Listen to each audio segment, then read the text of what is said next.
Stage पर रौनक अफरोज उलमाए किराम,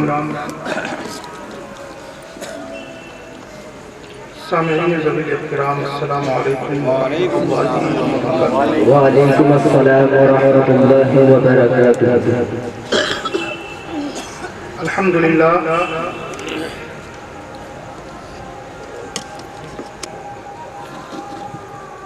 व अला आलिहि व अस्हाबिहि अजमईन। अम्मा बाद फ़अऊज़ु बिल्लाहि मिनश शैतानिर रजीम। बिस्मिल्लाहिर रहमानिर रहीम।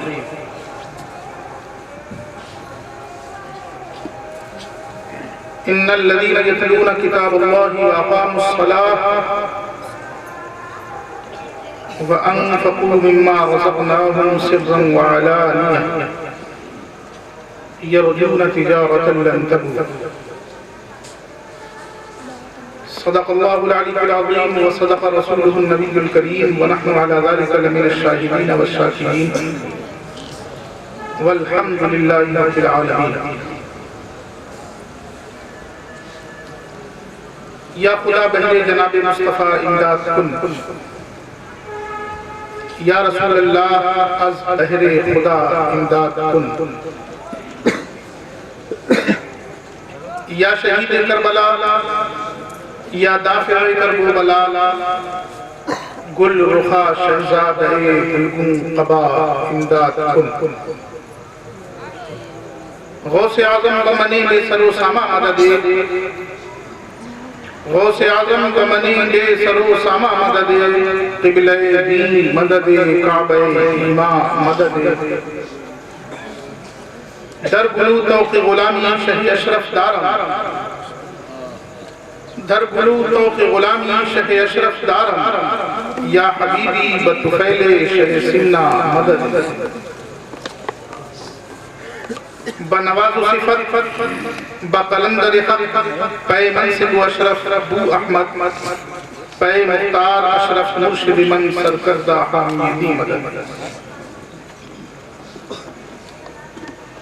मुहतरम हज़रात, कुछ सुनने और सुनाने से पहले एक मर्तबा बावाज़ बुलंद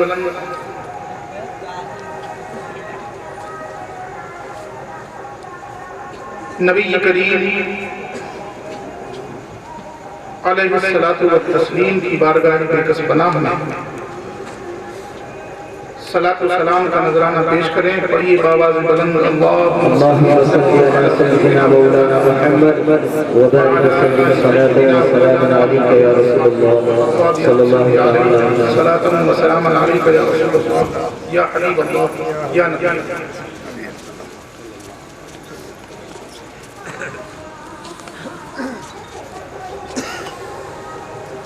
आप लोग इससे पहले भी कई मर्तबा मुझे देख चुके हैं, जान चुके हैं, सुन चुके हैं।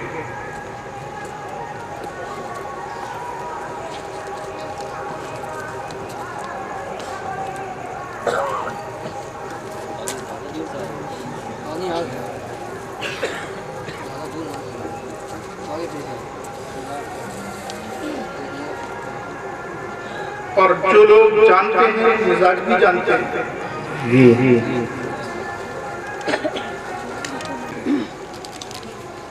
कि हमारे हाफिज अब्दुल मकीन साहिब ने इस प्रोग्राम में इतनी चीजें जमा कर दी हैं कि मैं ज़हनी तौर पर ये फैसला नहीं कर पा रहा कि हजरत सरकार कला अलैहि रहमतुल हक़ व रिज़वान हुजूर मुहद्दिस आज़म हिंद अलैहि रहमा और मुर्शिदी सय्यदी हजरत सरकार कला हजरत सैयद आला हजरत शरफी मियाँ अलैहि रहमत व रिज़वान, हजरत ख्वाजा गरीब नवाज चिश्ती संजरी अलैहि रहमत व रिज़वान किसकी फैज़ान पर बोला जाए जी और उसी में दस्तार बंदी रखी है।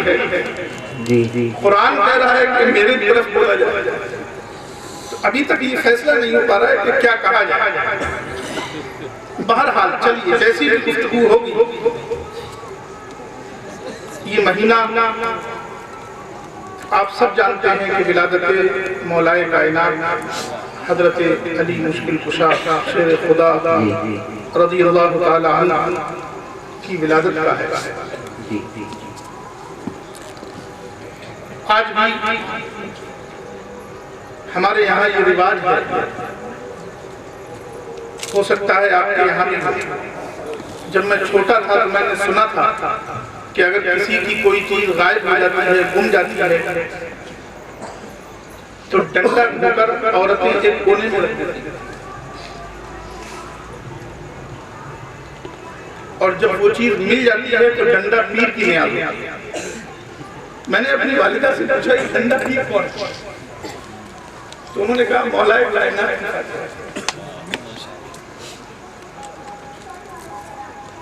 बहुत पहले एक शेर मैंने कहा था, उसी से इब्तिदा कर रहा हूं। ज़माना अब भी कहता है जिसे हाजत रवा तुम, ज़माना अब भी कहता है। आज ना किस वक्त से अल्लाह के रसूल सल्लल्लाहु अलैहि वसल्लम ने और मौलाए कायनात के अहले ज़माना ने उनको हाजत रवा माना। सोचिए आप कितने साल गुजर गए, लेकिन जब कोई हाजत बरलाने वाला नहीं मिलता है तो उसी नाम का सहारा लिया जाता है। ज़माना अब भी कहता है जिसे हाजत रवा तुम हो, अजब मुश्किल कुशा तुम हो, अजब मुश्किल कुशा तुम हो।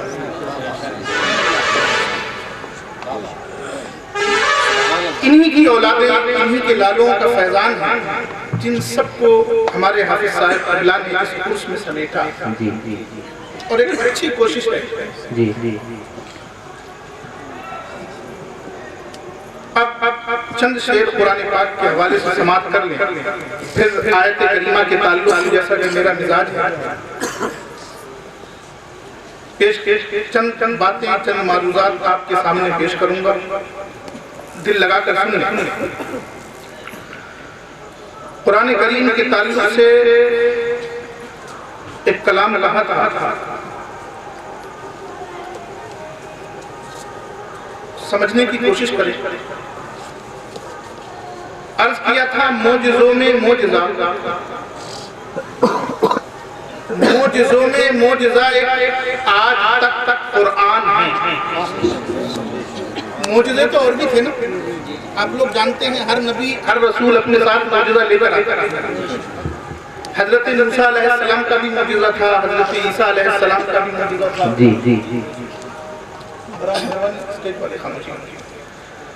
हजरत इब्राहीम का अपना मोजिज़ा था, हजरत सालेह का अपना मोजिज़ा था। यानी जो अल्लाह तबारक व तआला ने अंबियाए किराम रसूलाने इज़ाम अपनी मखलूक की हिदायत के लिए भेजे, उनको मोजिज़ात था। लेकिन हाल ये है कि अब हम लोग भी उनमें से चंद ही को जानते हैं। यानी दौर खत्म हुआ, मोजिज़े का जिक्र भी आहिस्ता आहिस्ता खत्म।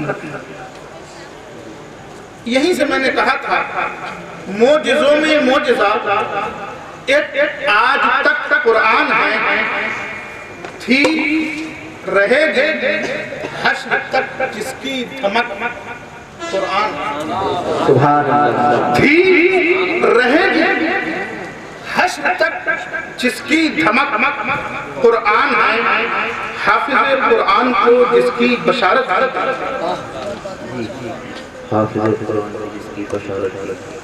हदीस पाक का मफ़हूम है कि जब हाफिज़ कुरान को लोग दफन करके चले आते हैं और रात अंधेरी मंजिल होती है तो वहाँ कुरान हाफिज़ कुरान के पास आता है।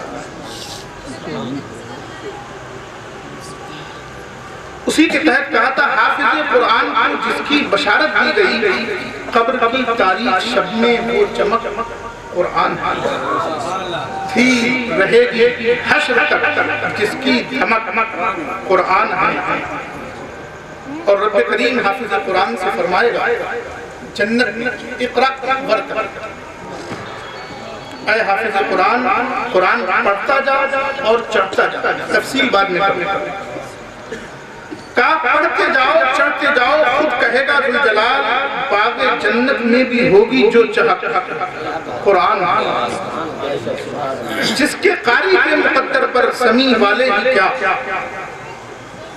जिसके कारी के मुकद्दर पर समी वाले ही क्या, रश्क करते हैं सभी अहले फलक।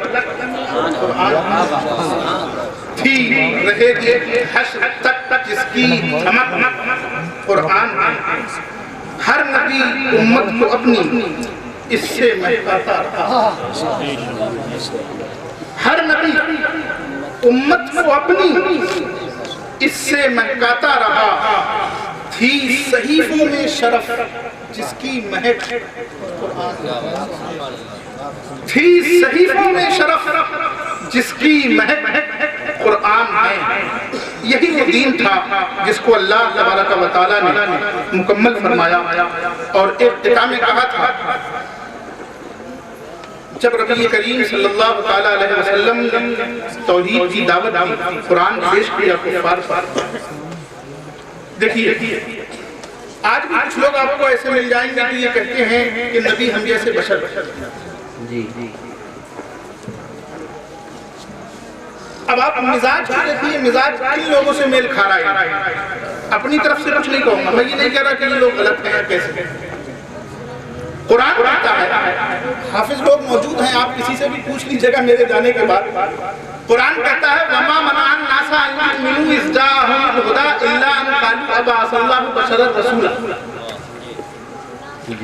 और लोगों को जब उनके पास हिदायत आई तो ईमान लाने में नहीं रोका, लोगों को ईमान लाने से नहीं रोका जब उनके पास हिदायत आई, मगर इस चीज में कि वो बोले कि क्या अल्लाह ने बशर को रसूल बनाकर भेजा है। दूसरी जगह कुरान कहता है वक़ालू मा लिहाज़ा रसूल याकुलु ताम व यमशी फिल अस्वाक़।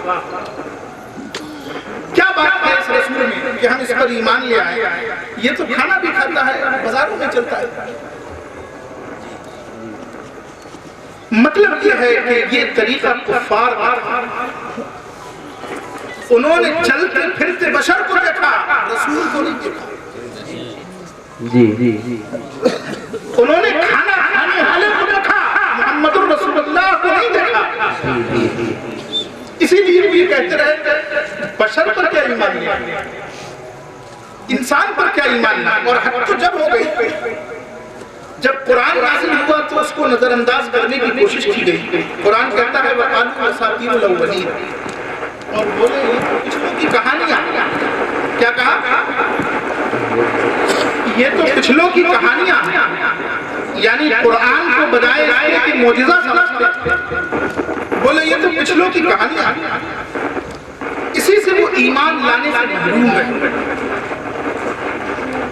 अर्ज किया था मैंने, कुफार भी देते थे बस कितना जवाब आसान था। गौर से सुन लीजिए, एक बार माइक पकड़ने के लिए जो कर रहा है संभाल लें।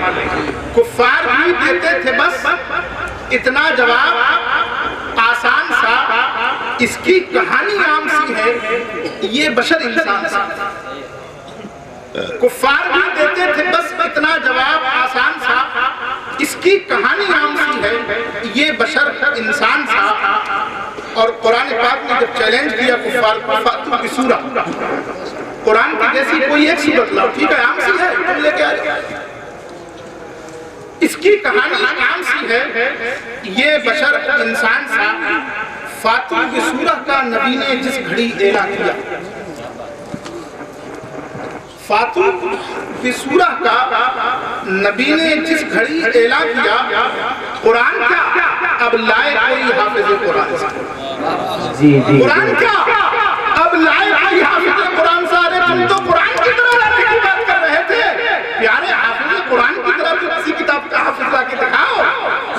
अब सिर्फ कुरान की बात नहीं है, बल्कि उस बेमिसाल नबी ने ऐसा बेमिसाल काम पेश किया है जिसका कारी भी बेमिसाल होता है, जिसका हाफिज भी बेमिसाल होता है, जिसका तालिब भी बेमिसाल होता है, जिसकी अज़मत भी बेमिसाल होती है, जिसकी हिदायत कुरान की मिसाल मत लाओ, बल्कि हाफिज कुरान की मिसाल लाने की कोशिश करो। लाओ कोई हाफिज, किसी भी किताब का हाफिज हो, ऐसा हाफिज जो एक बैठक में इतनी मोटी किताब सुना दी, कोई भी ले आओ, सारे जमाने को चले। तो मैंने कहा था फतू की सूरह का नबी ने जिस घड़ी एला किया, कुरान क्या, कुरान तो बहुत दूर की चीज, कुरान क्या अब लाए कोई हाफिज कुरान। एक मर्तबा और जी लगा कर नबी पाक पढ़ लें, अल्लाहुम्मा सल्ली अला सय्यिदिना।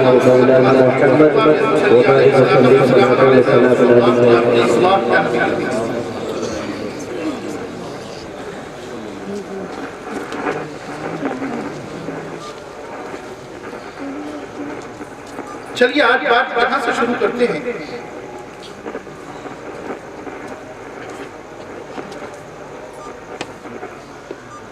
बिजनेस करना तो चाहते हैं आप लोग? नहीं, तिजारत बिजनेस करते भी हैं, चाहते भी। जी जी जी। कैसी तिजारत, कैसी बिजनेस चाहते हैं? जिसमें नुकसान हो, जिसमें फायदा हो, या जिसमें दोनों? जिसमें फायदा हो। सब लोग बताइए कैसी बिजनेस चाहते हैं? जिसमें दोनों बताइए, आप लोग बोलिए। कोई दुनिया की बात, आपकी बात है, कोई ऐसी बात नहीं है किसी किताब से हवाला देना है। आप चाहते कैसी बिजनेस है? फायदा ज्यादा हो, नुकसान कम हो। तो सही कर दे भैया।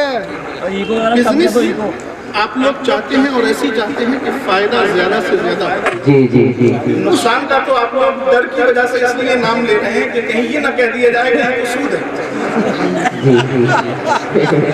असल ये है कि आप ये चाहते हैं कि ऐसी बिजनेस हो जिससे नुकसान का कोई सवाल ही नहीं हो, सिर्फ और सिर्फ फायदा।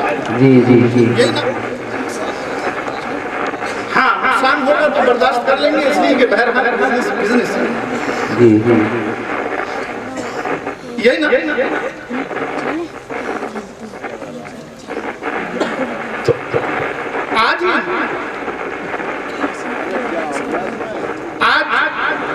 हम बात करेंगे उस बिजनेस की,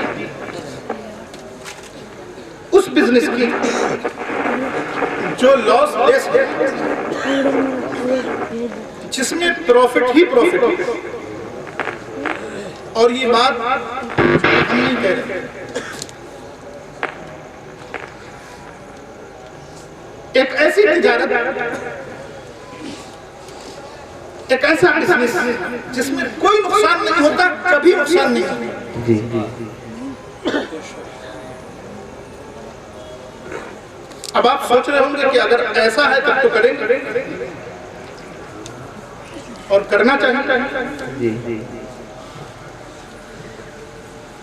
कोई भी तिजारत अगर ऐसी मिल जाए जिसमें कभी नुकसान नहीं और कोई नुकसान नहीं, तो तिजारत करनी चाहिए।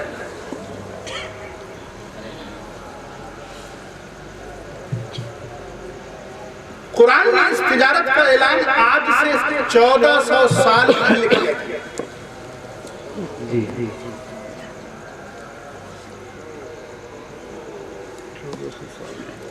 कुरान कहता है बेशक वो लोग जो किताबुल्लाह की तिलावत करते हैं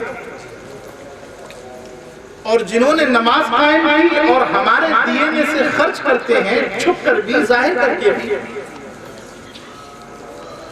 वो ऐसी तिजारत के उम्मीदवार हैं जिनको हर घाटा नहीं। यरजून तिजारतन, तिजारत तो समझ में आ ही गया होगा, आपकी कोई और समझ में आया ना? इतना तो आया होगा ना? ऐसी तिजारत जिसमें घाटे का कोई सवाल नहीं।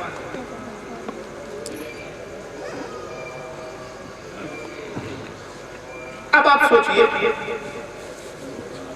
हम तिजारत करते हैं, तिजारत में मुनाफा चाहते हैं, बिजनेस करते हैं, बिजनेस में प्रॉफिट चाहते हैं। कुरान तो इतने पहले से कह गया कि एक ऐसी बिजनेस भी है जिसमें कोई घाटा नहीं। हमने ये क्यों गौर नहीं किया कि वो बिजनेस कौन सा, वो तिजारत कौन सा? तो वो तिजारत ऐसी नहीं जिसमें दामों दिरहम खर्च होंगे, उसमें इन्वेस्टमेंट है, मगर आपके प्यारे वक्त का है। उसमें खर्च करना होगा मगर आपको वक्त खर्च करना होगा। उसमें पैसा नहीं देना होगा, उसमें आपको अपना वक्त देना होगा, अपने फराइज अदा करने होंगे। किताबुल्लाह की तिलावत वो बिजनेस है जिसमें कभी कोई नुकसान नहीं, जी हाँ, जिसमें कभी कोई नुकसान नहीं होता। लेकिन आप सोचिए वो बिजनेस जो अल्लाह ताला ने जिसका जिक्र कुरान में हमसे किया कि अगर तुमने ये बिजनेस किया तो इस बिजनेस में कभी कोई घाटा नहीं हो सकता। घाटा कैसे होगा? अजीज़ान मोहतरम सुनिए, गौर से सुनिए। अल्लाह के रसूल सल्लल्लाहु अलैहि वसल्लम की हदीस है, गौर से सुनिए। जब जन्नती जन्नत में चले जाएंगे, दोज़खी दोज़ख में चले जाएंगे, अल्लाह तबारक व तआला जन्नतियों के मकानात फिक्स कर देगा, उनके मकामात का तयन कर दिया जाएगा कि तुम्हारा मकाम ये है, तुम्हारा मकाम चौथे फ्लोर पर है, तुम्हारा 7वें पर है, तुम्हारा 8वें पर है, तुम्हारे मकाम में ये सहूलतें होंगी, तुम्हारे मकाम में ये चीजें होंगी, तुम्हें ये खाने मिलेंगे, ये तुम्हारी हदें हैं, ये तुम्हारा लिमिटेशन है, ये तुमको इसके अंदर लिमिटेड रहना है। ये 7 कमरे आलीशान तुम्हारे हैं, ये 15 महल तुम्हारे हैं, ये 20 महल तुम्हारे हैं। हर महल में इतनी खिड़कियां, हर महल में इतने बर्तन, हर बर्तन में इतनी तरह का मजा, हर नहर में इतनी तरह का मजा, सब कुछ फिक्स कर दिया जाएगा। जन्नतियों के लिए मकामात फिक्स किए जा रहे होंगे, मकामात का तयन किया जा रहा होगा, उनकी सरहदें फिक्स की जा रही होंगी, उनके लिए सहूलतें फराहम की जा रही होंगी। लेकिन ऐसे में वो जिसने किताबुल्लाह की तिलावत दुनिया में की है, वो जिसने अपनी गरीबी में किताबुल्लाह को ज़बान से लगा रखा है, वो जिसने गुर्बत के होते हुए किताबुल्लाह को सीने में बसा रखा है, वो एक तरफ खड़ा होगा। अभी उसके मकाम का कोई तयन नहीं किया जा रहा है, उसकी लिमिटेशन नहीं बताई जा रही है, उसकी सरहदों का तयन नहीं हो रहा है। क्या हाफ़िज़ कुरान तेरे लिए ये महल अलाट किया जाता है, तेरे लिए इतने कमरे दिए जाते हैं, ये नहीं बताया जा रहा है। बल्कि जब हाफ़िज़ कुरान को देने का नंबर आएगा तो रहमत इलाही मचल कर कहेगी, क्या हाफ़िज़ कुरान तेरी हदें महदूद करने वाला मैं नहीं हूँ, मैं तेरी हदों को महदूद नहीं करूंगा। मैं नहीं बताऊंगा कि तेरा मकाम कितनी ऊंचाई तक है, मैं नहीं बताऊंगा कि किस फ्लोर तक तेरा मकान है। तेरा हाल तो ये है, इस्राइल कुरान पढ़ते हैं, हाफ़िज़ कुरान जब तक कुरान पढ़ता ऊपर चला जाएगा, जहां तक चला जाएगा, मैं सब तेरे लिए लिख दूंगा, सब तेरा हो जाएगा। पढ़ता जा, नारे तकबीर, नारे रिसालत, हुजूर वाक़िफ़ साहब किबला, सरज़मीन चंदोसी, उर्फ़े गरीब नवाज, नारे तकबीर, नारे रिसालत। इसमें कोई घाटा है? नहीं, बताइए आप, कोई घाटा है इसमें? नहीं, पढ़ने में सिर्फ वक्त लगता है। जी। अच्छा एक बात और बताइए, आपकी तिजारत कितनी भी प्रॉफिट वाली हो, कितनी भी प्रॉफिट वाली हो, आपके वालिदैन का इंतकाल हो चुका है, क्या आपका वो माल आपके वालिदैन के काम आ सकता है? नहीं, आ सकता है? नहीं आ सकता। वालिदैन की जिस गुर्बत में गुजर गई, उस गुर्बत में गुजर गई। अब आप लखपति बन करोड़पति हो जाइए, उनकी सेहत पे क्या? जी। उन्होंने अगर पेवन के कपड़े पहने थे तो दुनिया यही जानती है कि हाँ वो वही थे जो पेवन के साथ पेवन के कपड़े पहने थे। जी। कुरान की तिजारत देखेंगे। अब आप सोचिए, एक वो बच्चा है जिसके वालिदैन का इंतकाल हो गया, हाफिज साहब के पास आया, उसने कुरान हिफ्ज़ कर लिया। क्या कर लिया? कुरान।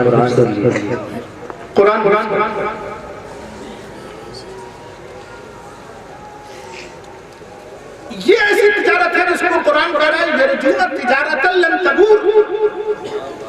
ये ऐसी तिजारत है जिसमें किसी किस्म का कभी भी घाटा नहीं हो सकता। जी। और इसका फायदा सिर्फ हाफिज ही को नहीं, सिर्फ उन्हीं को नहीं जो जिंदा है, बल्कि उनको भी मिलता है जो दुनिया से। ये तो आप भी मानते हैं ना सब लोग? जी। अगर किसी का इंतकाल हो जाए तो आप आते हैं, आप सब कुरान करवा आते हैं ना? लेकिन प्यारो याद रखो, बहुत अच्छी बात है इसाले सवाब करना, बहुत अच्छी बात है कुरान पढ़कर उसका सवाब किसी की रूह को पहुंचाना, लेकिन इससे अच्छी बात यह है कि कुरान आप पढ़, उससे अच्छी बात यह है कि कुरान को आप समझें। कुरान को उतारने का मकसद सिर्फ ये नहीं था कि हम मुर्दों के नाम इसाले सवाब करें। कुरान को उतारने का मकसद ये नहीं था कि जब कोई जाता हो सफर पर तो कुरान उसके सर के ऊपर करके उसके नीचे से उसको गुजार दिया, कुरान की जमानत में दे दिया। कुरान को उतारने का मकसद ये नहीं था कि घर के ताक में रखा है बरकत रहे। कुरान उतारने का मकसद ये नहीं था कि चूम लो बरकत हासिल हो जाएगी। अरे कुरान उतारने का मकसद तो ये था कि उसमें तुम्हारी जिंदगी के हर शोबे के लिए हिदायत है।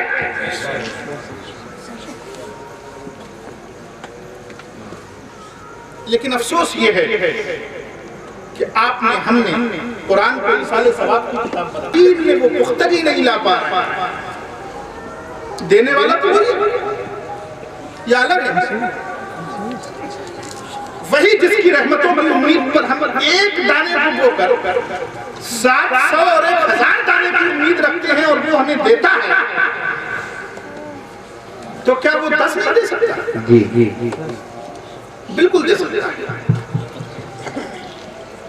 इसी यकीन को समझाया मौलाए कायनात ने कि अगर हमारे अंदर यकीन पैदा हो जाए कि ये तिजारत वो तिजारत है जिसमें कभी कोई घाटा नहीं हो सकता। लेकिन कुरान को हमने ये समझा ही नहीं कि अगर हम इस पर अमल करें, इसकी तिलावत करें, इससे कुछ सीखें, इससे अपनी जिंदगी के मसाइल हल करें। आप देखिए ना, हमने अजीब गरीब अंदाज में जहाँ जहाँ हमें आसान लगा हमने वहाँ कुरान को फिट कर दिया। जब डॉक्टर जवाब देते तब हम दम कर दीजिए थोड़ा सा। कुरान ने तो सिर्फ शिफा उन्नास कहा था, ये कहाँ कहा था कि जब डॉक्टर जवाब देते तब शिफा देगा? भाई कुरान ने तो ये कहा था ये लोगों के लिए शिफा है, लेकिन हमने अपना ज़हन ऐसा बना लिया कि जब तक दवा मिल रही है जब तक कुरान का दामन नहीं पकड़ते। जब दवा मिलना मार्केट में बंद हो जाए तब कुरान की तरफ आते। लेकिन कुर्बान जाइए फिर भी कुरान मायूस नहीं करता, फिर भी कुरान मजबूर नहीं करता, बल्कि बहुत से ऐसे मरीजों को शिफा देता है जिन्हें डॉक्टर लाइलाज करता है। जबकि हमने कितनी बड़ी नाइंसाफी की है, हमने उस शिफाए मुतलक को सिर्फ एक किस्म की शिफा नहीं दी।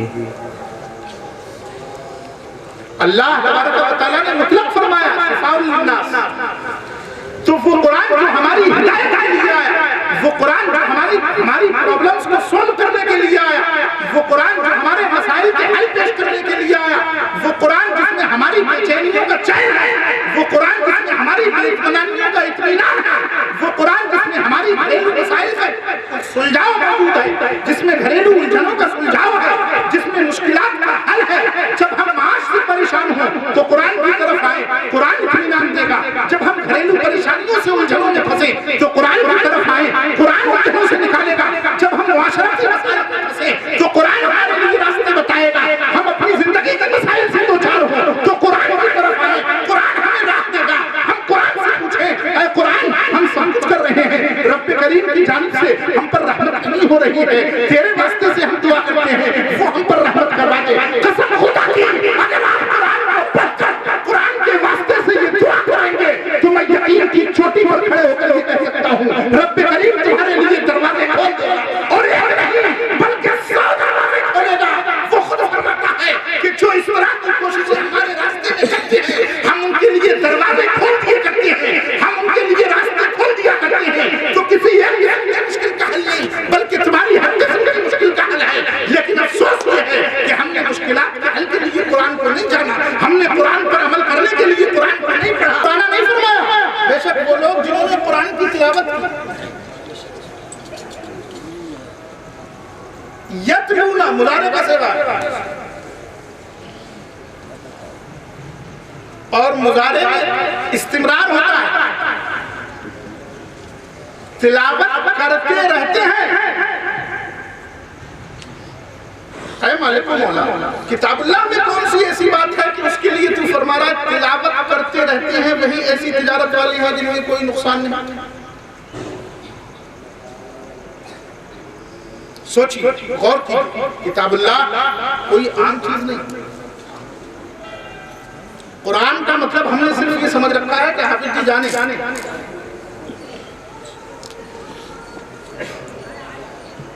खुद कुरान कहता है कुरान क्या चीज।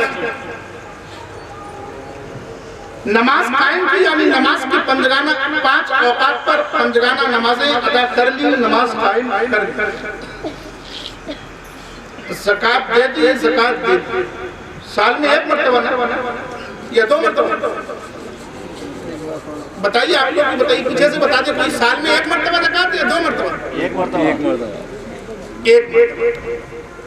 दे दिया, खर्च कर दिया। कुरान की ये आयत इशारा कर रही है, ये आयत बता रही है कि नमाज अपने औकात पर कायम की जाएगी, ज़कात अपनी शर्तों के बाद दी जाएगी, सदका उस वक्त किया जाएगा जबकि इसके पास कुछ माल हो। लेकिन कुरान की तिलावत ऐसी चीज नहीं है कि उसके लिए कोई शर्त हो कि साल में 1 बार करना है, दिन में 5 वक्त करना है, दिन में 10 वक्त करना है। तिलावत से हासिल करते हैं, ये है वो लोग जो कुरान की तिलावत करते हैं, उनकी तिजारत में कोई नारे तकबीर, नारे रिसालत, हुजूर वाक़िया साहब क़िबला शेखुल हदीस जामिया सूफिया, नारे तकबीर, नारे रिसालत। अब ये तो सुन लिया कि कुरान की तिलावत करते रहना चाहिए, कुरान की तिलावत वो लोग जो बालिग हैं, उनमें से कितने लोग ऐसे हैं जो ये सोच कर उठ रहे हैं आज इस जलसागाह से कि हम कुरान की तिलावत सीखना चाहेंगे। तकरीरें तो आप सुनते ही रहते हैं,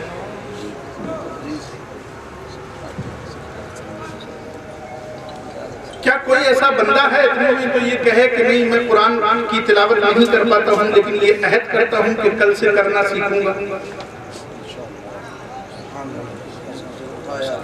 माशाअल्लाह, सीखो, यही ऐसी तिजारत है जिसमें कोई घाटा नहीं। अभी कुछ दिन पहले की बात है, दरसगाह में मैंने कही थी, आप भी समाप्त कर जी। मैंने बच्चों से पूछा ये बताओ कि हमारी सारी जिंदगी का माहसल क्या है?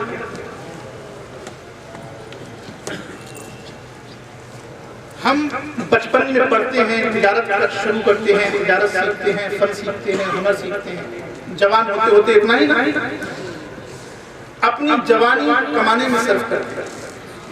क्या करते हैं? खूब दौलत कमाते हैं। जब 60-70 साल के होते हैं, हाथ पैर जवाब देने लगते हैं, फिर क्या होता है? फिर वो हमारी कमाई हुई दौलत उन्हीं पर खर्च की जाती है। हम वो तिलावत करें, हम वो तिजारत करें जिसके लिए कुरान कह रहा है कि इसका नतीजा सिफर नहीं आना। ये तुम्हारी जवानी में भी तुम्हारे काम आएगा, ये तुम्हारे बुढ़ापे में भी तुम्हारे काम आएगा, ये तुम्हारे चैन को दोबारा करेगा, ये तुम्हारे अंधेरों में उजाला करेगा। जब कब्र में जाओगे तो उजाला करेगा, जन्नत में जाओगे तो तुम्हारा नूर हो जाएगा। ये ऐसी, ये किसी और ने नहीं, कुरान ने कहा इस तिजारत में कोई घाटा नहीं। कुरान कह रहा है, अल्लाह का कलाम, हम तिजारत कोई सी करें उसमें घाटा होगा, हो सकता है। इसी तरह हम अपनी जिंदगी भर की तिजारत का महासल अगर निकालें तो सिर्फ और सिर्फ 0 आता है। अगर आपके जाने के बाद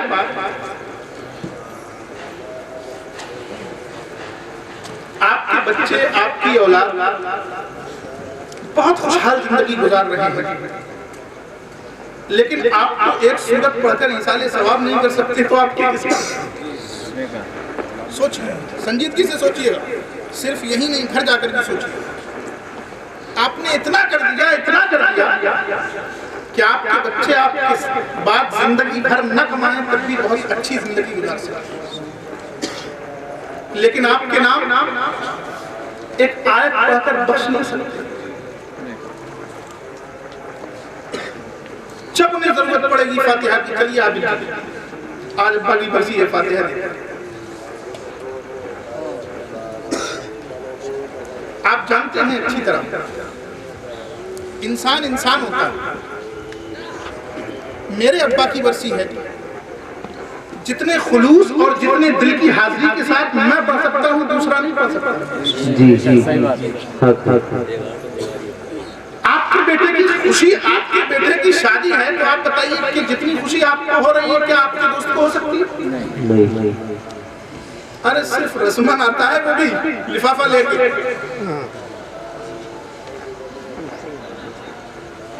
इसी तरह जब आपके अब्बा की बरसी है, आपके भाई आपकी वालिदा की बरसी है, कोई चीज है, आप मिसाले सवाब करना चाहते हैं,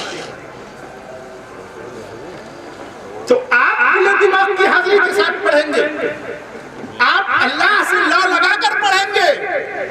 क्या मालूम इसको हम बुला के ला रहे हैं, किस तरह पढ़ रहा है, वो खुद किस परेशानी में मुब्तला है, उसके ज़िम्मे कितनी जिम्मेदारियां हैं, उसका दिल यहाँ हाजिर है कि नहीं है। हो सकता है वो यहाँ हो और उसका दिल कहीं दूसरी जगह हो, वो यहाँ हो, उसका दिमाग कहीं दूसरी जगह हो। अरे जब तुम पढ़ोगे, अगर तुमने सूरह फातिहा पढ़ी तो रब्बे करीम उसका सवाब उसी खुलूस नाराए तकबीर, नाराए तकबीर, नाराए रिसालत, नाराए रिसालत। हमेशा याद रखिएगा, उसके यहाँ दिल देखे जाते हैं। क्या देखा जाता है? दिल देखे जाते हैं। उसके यहाँ ये नहीं देखा जाता कौन पढ़ रहा है, उसके यहाँ दिल देखे जाते हैं। दिल के खुलूस के साथ, हाजिरी के साथ पढ़ रहा है कि नहीं पढ़ रहा है। तो ज्यादा नहीं, बस हम इतना सीख लें कि कम से कम अपने वालिदैन की बारगाह में सूरह इखलास 3 मरतबा पढ़कर इंसानी सवाब तो कर सकते। जी आप सीख कर देखिए और उसको अपने रूटीन में लाइए, अपने मामूल में लाइए। अगर आपको सूरह इखलास भी पढ़ना आ जाए तो आप रोजाना सुबह शाम 3 मरतबा सूरह इखलास पढ़ें। अगर आपको फायदा न हो तो जिम्मेदार,